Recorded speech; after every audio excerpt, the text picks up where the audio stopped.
सनातन धर्माय। ओम नमो नमः सनातन धर्माय। सनातन प्रवाह के नए अंक में आप सभी सनातनी साथियों का स्वागत करते हुए मुझे प्रसन्नता हो रही है। साथियों, पिछले दिनों मैंने एक वीडियो बनाया था जिसमें संगठन के अंदर चिपके हुए लगे हुए अप्रत्यक्ष रूप से दिख न पड़ने वाले दीमकों की चर्चा किया था। बड़ा ही सार्थक और प्रभावशाली और भारी संख्या में व्यू देने वाला वह वीडियो निश्चित रूप से आप लोगों तक पहुंच चुका होगा। साथियों, उस वीडियो के बाद मेरे पास अनेक लोगों के प्रश्न आए। लोगों ने सस्नेह इच्छा जागृत किया कि क्यों न हम इसको सकारात्मक दृष्टिकोण में देखते हुए इन संगठन के अंदर छिपे हुए दीमकों के बारे में कुछ सकारात्मक पहलू पर ही विचार व्यक्त करें और उनको सकारात्मक लेकर के उनके द्वारा जो भी प्रच्छन्न ऊर्जा है उसका उपयोग करके संगठन को आगे बढ़ाने के लिए बात सोचें। साथियों, उसी आप लोगों के स्नेह का परिणाम है कि आज मैं यह वीडियो बनाने जा रहा हूँ। साथियों, संगठन कभी भी अपने आप में परिपूर्ण नहीं होते हैं, उन्हें विकसित करने की आवश्यकता होती है। दीमक से डरकर घर नहीं छोड़ा जाता, घर को उपचार दिया जाता है। यदि हम सच में सनातनी हैं तो हमें यह समझना होगा कि दोष दिखे तो समाधान बनाने की कोशिश करें, समस्या दिखे तो प्रक्रिया सुझाएं। व्यक्ति को व्यवस्था के पूरक बनाने के लिए हमें प्रयास करना चाहिए। आज जिन्हें हमने दीमक कहा, उनको दीमक शब्द का प्रयोग नकारात्मक दिशा में न करके हम कहेंगे ये हमारे संगठन के सुधार के संकेतक हैं। कोई सनातन केवल परंपरा नहीं है, यह आत्मशुद्धि की प्रक्रिया भी है।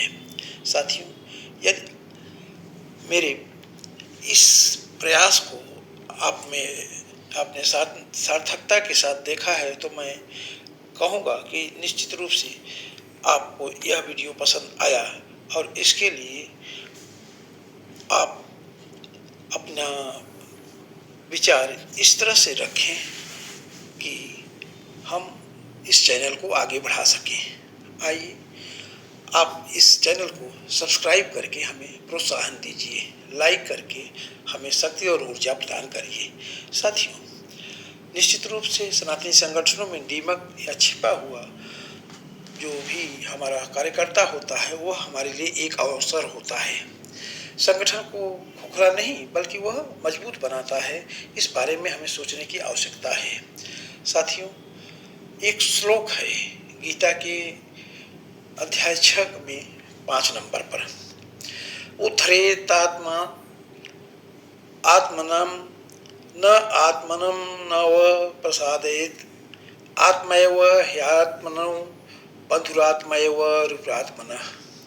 साथियों, गीता के यह उपदेश हमें संदेश देता है मनुष्य स्वयं अपना उत्थान करे, स्वयं को गिराए नहीं, क्योंकि मनुष्य स्वयं ही अपना मित्र है और स्वयं ही अपना शत्रु है। तो इस आधार पर निश्चित रूप से हमें प्रेरणा मिलती है मित्रों कि क्या कभी हमें यह लगा कि हमारे संगठन में कुछ लोग ऐसे भी हैं जो पद के लिए भागते हैं पर उसके पीछे कारण है। इसीलिए कुछ लोग अगर अहंकारी हैं तो उसका भी कुछ कारण है। आगे बढ़ते हैं हम, कोई काम कम करता है, राजनीति ज़्यादा करता है तो उसका भी कारण है। दूसरों की टांग खींचने वाले लोगों की उपस्थिति स्वाभाविक है और अनुशासन को हल्के में लेने वाले लोगों का भी कुछ न कुछ प्रच्छन्न कारण है। साथियों, क्या आपने कभी सोचा यही लोग संगठन को खोखला कर रहे हैं? नहीं, अब सोचने की ज़रूरत है, आत्ममंथन करने की ज़रूरत है कि आज जो भी हमने सोचा वह बिल्कुल सही नहीं था। साथियों, सोचना होगा।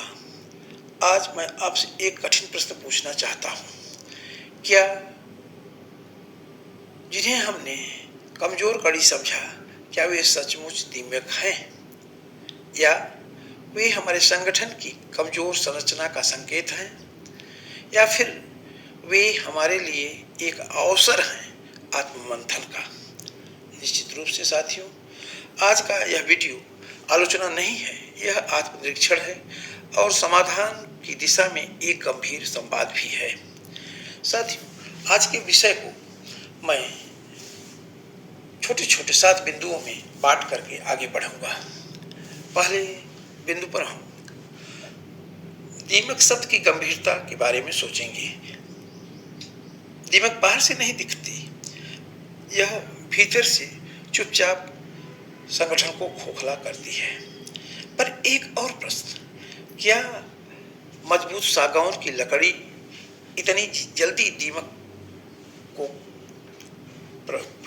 के प्रभाव को महसूस करती है, या केवल वही लकड़ी जो पहले से ही नम और असुरक्षित है वही? इसी तरह से संगठन भी तभी खोखले होते हैं जब पद सेवा में भेद बहुत बड़ा हो जाए, व्यक्ति विचारधारा से बड़ा हो जाए, अहंकार उद्देश्य से बड़ा हो जाए और अनुशासन भावनाओं के आगे झुक जाए। लेकिन रुकिए, यदि समस्या बार बार आ रही है तो क्या समस्या व्यक्ति है या चयन प्रणाली या नेतृत्व का प्रशिक्षण या जवाबदेही का अभाव? कमेंट में आप लिखिए, समस्या व्यक्ति है या समस्या व्यवस्था है। मैं जानना चाहता हूं आपकी सोच इस बारे में क्या कहती है। आगे बढ़ते हुए दूसरे बिंदु के रूप में सनातन का एक सिद्धांत है, जब भी कोई कार्य हम करते हैं तो पहले विष फिर अमृत दिखाई पड़ता है। जब समुद्र मंथन हुआ, अमृत पहले नहीं निकला, सबसे पहले विष निकला था और उस विष का समाहरण किया स्वयं भगवान शिव ने। संदेश क्या है? हर मंथन में पहले विकार निकलते हैं, हर संगठन में पहले दोष उजागर होते हैं। यदि संगठन में पतलोलुपता वाले लोग दिख रहे हैं तो समझिए मंथन शुरू हो चुका है। अब प्रश्न यह है, क्या हम भागेंगे या विष का जो रूप है उसको पहचान कर अमृत की दिशा में आगे बढ़ेंगे? साथियों, तीसरा बिंदु हमारे सामने आता है पतलोलुपता का दीमक के रूप में। हम समस्या या ऊर्जा प्राप्त करने के लिए इन लोगों का प्रयोग करने ही पड़ेंगे। सच बताइए, क्या पद चाहना गलत है? महत्वाकांक्षा बुरी नहीं है, दिशाहीन महत्वाकांक्षा बुरी है। ऐसे लोग लक्ष्य के पीछे भाग सकते हैं, परिणाम ला सकते हैं, संगठन को गति दे सकते हैं। साथियों, फिर यदि उन्हें सही दिशा न मिले तो वही ऊर्जा राजनीति बन जाती है। तो समाधान क्या है? समाधान है अस्पष्ट कार्य विभाजन, समयबद्ध जिम्मेदारी, पारदर्शी मूल्यांकन। प्रश्न आपसे, क्या आप अपने संगठन में पद के साथ जवाबदेही जोड़ सके हैं या केवल सम्मान के लिए जुड़े हुए लोगों को देख पा रहे हैं? सोचने की बात है, गंभीरता से सोचिए। आगे बढ़ता हूं मैं चौथे बिंदु पर, अहंकार। वास्तव में अहंकार नेतृत्व की परीक्षा होती है। अहंकार क्यों आता है? ज्ञान से, अनुभव से, पद से नहीं। याद कीजिए, हनुमान से अधिक शक्तिशाली कौन था? फिर भी उनका परिचय क्या था? रामदूत या दासो अहम। शक्ति को विनम्रता से अगर मिला दिया जाए तो संगठन की उन्नति स्वयंभावी हो जाती है, लेकिन अगर सत्य में विनम्रता हटा दी जाए तो संगठन का विघटन होता है। अब प्रश्न उठता है, क्या हमारे संगठन में विनम्रता का प्रशिक्षण दिया जाता है? या केवल भाषणों से विनम्रता की बात होती है? सोचिए, अपने विचार कमेंट में लिखिए। साथियों, इस दीमक वाले प्रश्न को हम 5वें बिंदु पर जाकर के इसका परीक्षण करते हैं और हमें सामने दिखता है निष्क्रिय पदाधिकारियों की एक बड़ी जमात। कभी कभी हम कहते हैं वो कुछ काम नहीं करते, फोन नहीं उठाते, संवाद नहीं करते, प्रश्न दिए जाने पर उसका उत्तर नहीं देते। पर क्या हमने स्पष्ट लक्ष्य उनको दिए हैं? क्या हमने उनका मापदंड तय किया है? क्या समीक्षा प्रणाली हमने बनाई है? निष्क्रिय व्यक्ति हमें सिखाता है। क्या सिखाता है?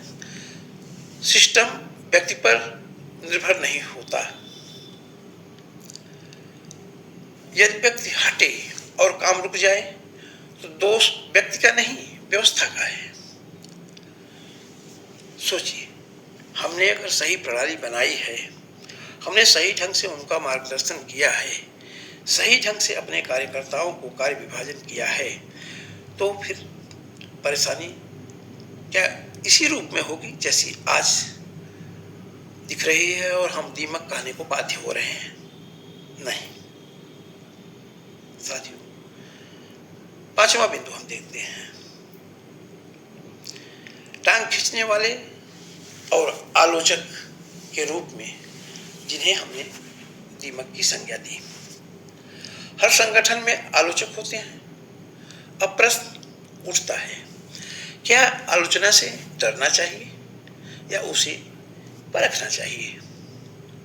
यदि आलोचना तथ्यपूर्वक है तो वह संगठन का दर्पण है।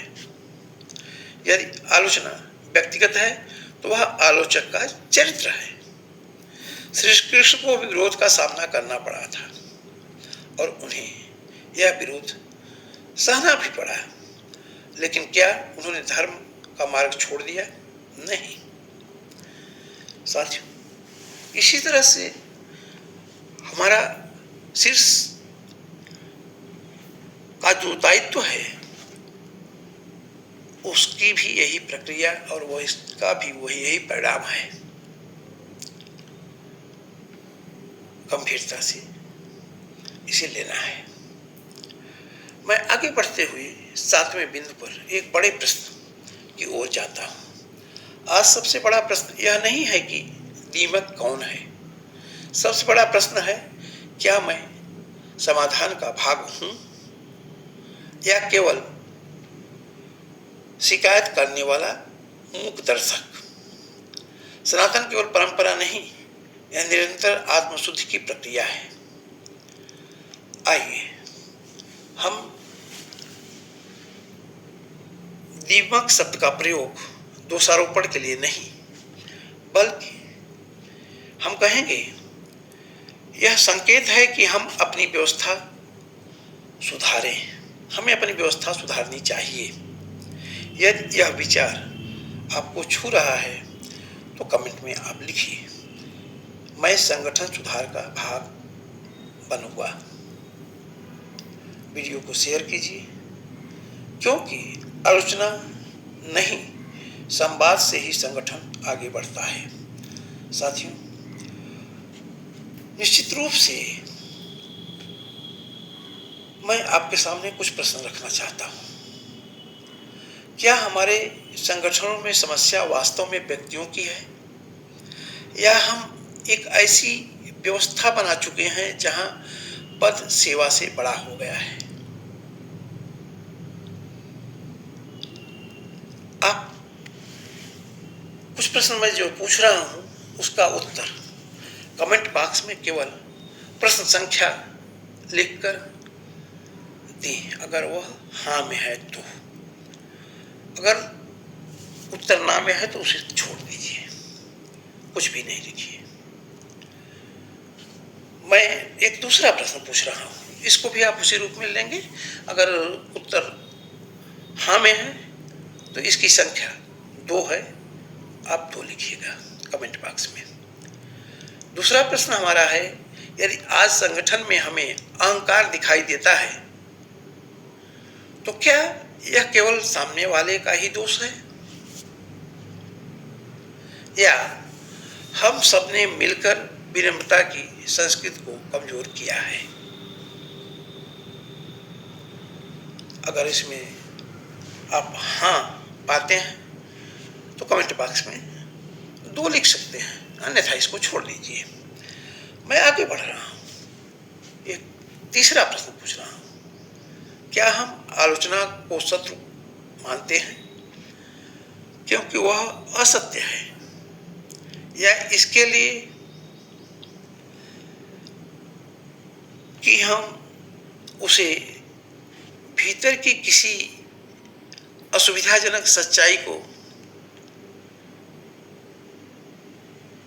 प्राप्त करते हैं? यदि उत्तर हमें है तो आप कमेंट बॉक्स में 3 लिख दीजिए, अन्यथा छोड़ दीजिए। अब चौथा प्रश्न आपके सामने है, यदि आज पदलोलुप लोग आगे बढ़ रहे हैं तो क्या इसका अर्थ यह है कि सज्जन लोग पीछे हट गए हैं? और यदि हाँ तो क्या मौन रहना भी एक प्रकार के जिम्मेदारी से पलायन करने का रूप है? आप इस प्रश्न का उत्तर कमेंट बॉक्स में यदि हाँ है तो 4 लिख दीजिए, अन्यथा छोड़ दीजिए। आगे 5वां प्रश्न के ऊपर ध्यान देने की जरूरत है।